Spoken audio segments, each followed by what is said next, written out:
और जब भी कभी राजनीतिक, सामाजिक और धार्मिक क्षेत्रों में निपुण व्यक्तित्व की बात आती है तो कठौली निवासी गौकरण साहू का नाम जरूर सामने आ जाता है। महज 20 वर्ष की आयु में भाजपा जैसे राष्ट्रीय पार्टी के बूथ अध्यक्ष की कमान संभालने वाले बीजेपी नेता गौकरण साहू समाज के साथ साथ राजनीतिक क्षेत्रों में भी पंच, सरपंच, जनपद पंचायत के सदस्य समेत संगठनों के प्रमुख पदों पर सेवा देते हुए आज धमतरी जिला पंचायत के उपाध्यक्ष बने हैं। आपको बता दें कि गौकरण साहू ने अपने राजनीतिक गुरु और प्रेरणा स्रोत पूर्व कैबिनेट मंत्री और बीजेपी विधायक अजय चंद्राकर को बताया। साथ ही उनके मार्गदर्शन में आगे कार्य करने की बात उन्होंने कही।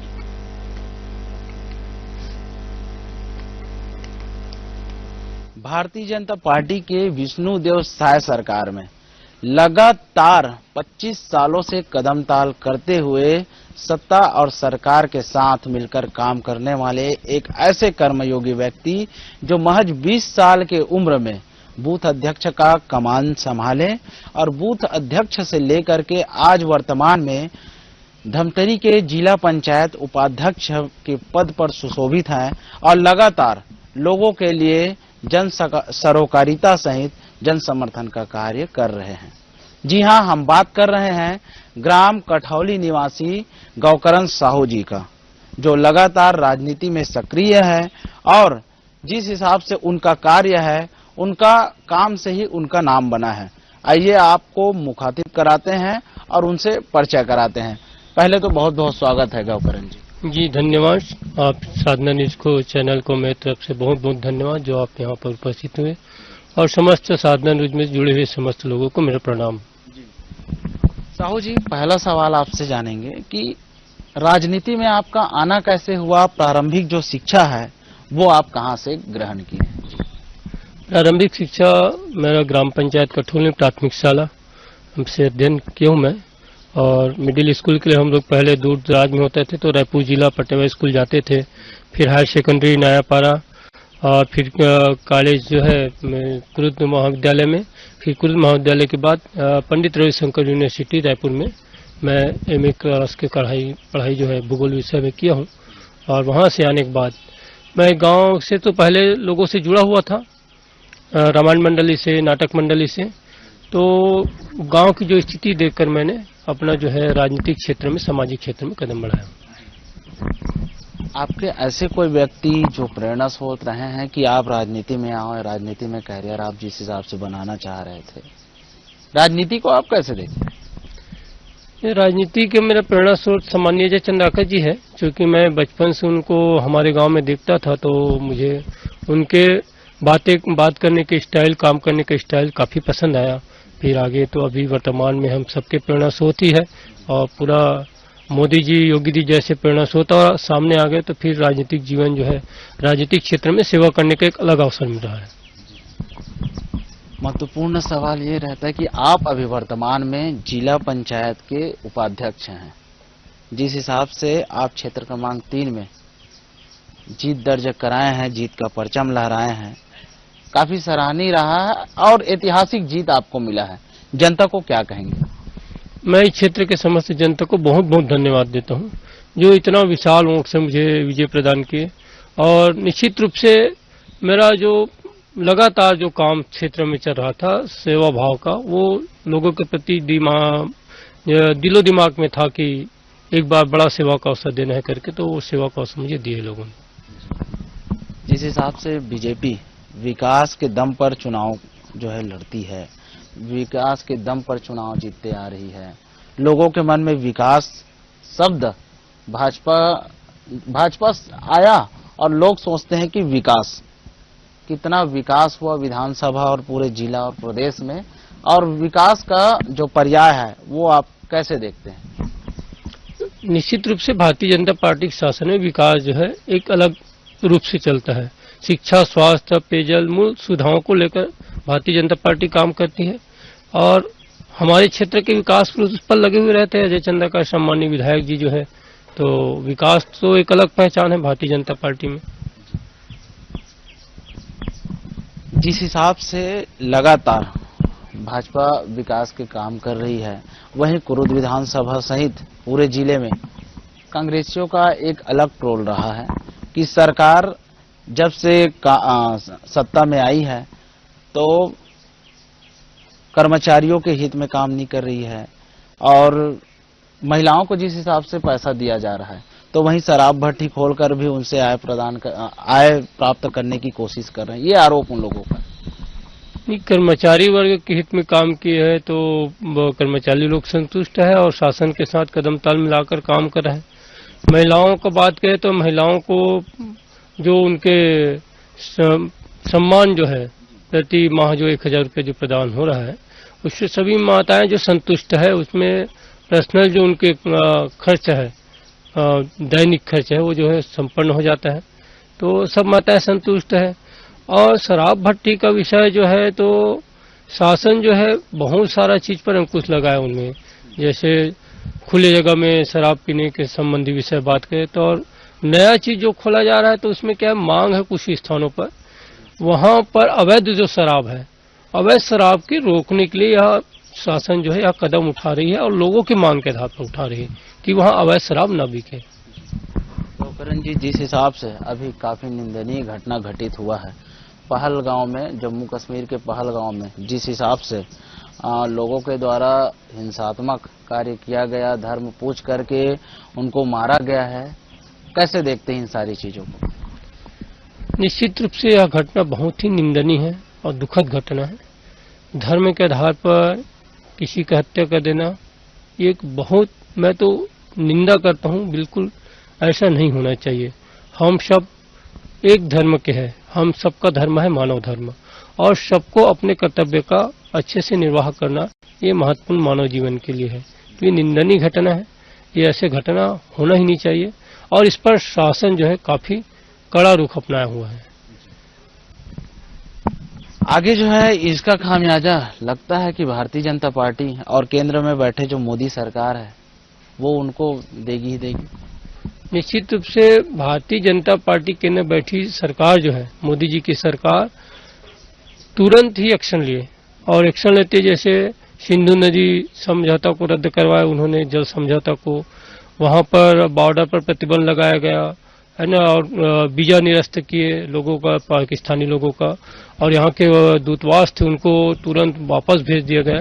यानी ठोस कदम कहना चाहिए, पूरे दुनिया के लिए एक नया संदेश दिया है कि इतना बड़ा कदम जो है एक लाइन में एक ही दिन की मीटिंग में और कैबिनेट में तय करना एक बड़ा कदम है, आतंकवादियों के लिए बड़ा जवाब है और आतंकवादी देश जो पनाह देते उसके लिए बड़ा जवाब है।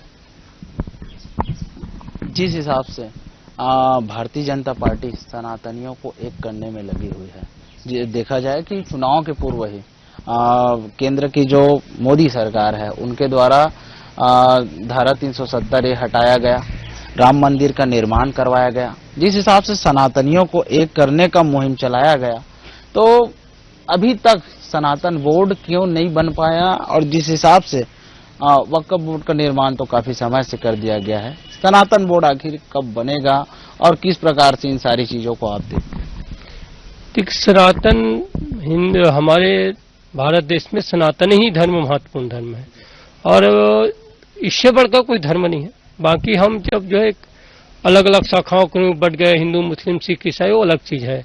जन्म तो हमारा हिंदुस्तान की धरती में तो हम सभी लोग सनातन हैं, चाहे वो मुसलमान हो, चाहे क्रिश्चियन हो, चाहे किसी भी धर्म पंथ के हो। अलग अलग धर्म पंथ जाने पर सनातन की परिभाषा समाप्त नहीं होने वाली है।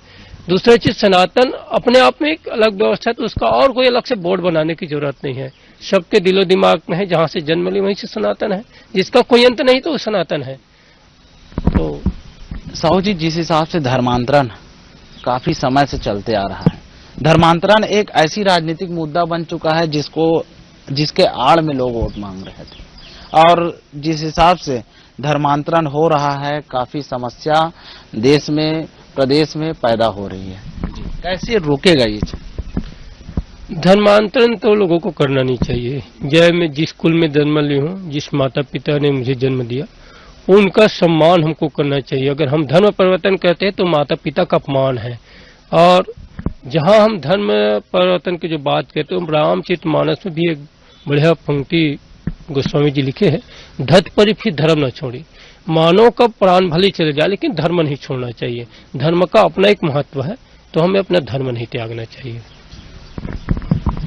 जिला पंचायत धमतरी के आप उपाध्यक्ष हैं, उपाध्यक्ष होने के साथ साथ जिस हिसाब से शिक्षा विभाग आपके पास है, समाज कल्याण विभाग आपके पास है, क्या एक रोड मैप है जिससे विकास किया जा सके जिला पंचायत क्षेत्र?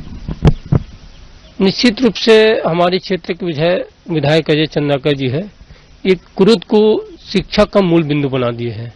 चाहे यहाँ पर हम लॉ कॉलेज की बात करें, चाहे कृषि महाविद्यालय की बात करें, चाहे विभिन्न प्रकार के हर अधिकांश क्षेत्र में ITI जैसे संस्थाओं की बात करें, है ना, और बहुत सारे जो शिक्षा के क्षेत्र में जैसे PG के लिए कहने चाहिए विभिन्न बहुत सारे विषय पर, बहुत सर्वाधिक विषय पर मैं सोचता हूँ कि यूनिवर्सिटी के बाद कुछ भी ऐसा क्षेत्र होगा जहाँ पर बहुत सारे विषय पर PG करने का अवसर जो है इस क्षेत्र के युवाओं को मिल जाता है। तो अच्छा जो सोच सम्माननीय अजय चंद्राकर जी है, उसको ग्राउंड लेवल पर हम प्राथमिक शिक्षा जो बात करते हैं कि बच्चे जो प्राथमिक रूप से जो मजबूत होंगे वो मजबूती से कैसे लोगों के बीच जाए और शिक्षक और पालक और बालक के बीच संबंध कैसे अच्छा से स्थापित हो, जिससे क्षेत्र जो है प्रारंभिक शिक्षा जब मजबूत होगा तो निश्चित रूप से उच्च शिक्षा उनका मजबूत होगा। इस पर हमको काम करना है।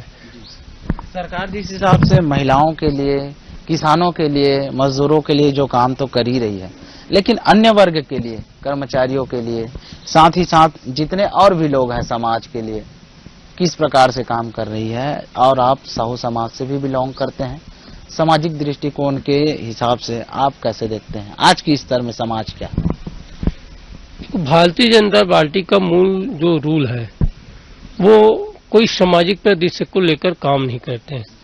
हम सब जैसे मान लो कठौली में साहू, निषाद, यादव सभी समाज के हैं, तो वो एक समाज वर्ग के लिए काम नहीं करना चाहते, बल्कि संपूर्ण समाज के लिए समरसता का भाव कैसे स्थापित हो ये दृष्टिकोण से काम करते हैं और यही मूल हमारा उद्देश्य है, समरसता स्थापित करना।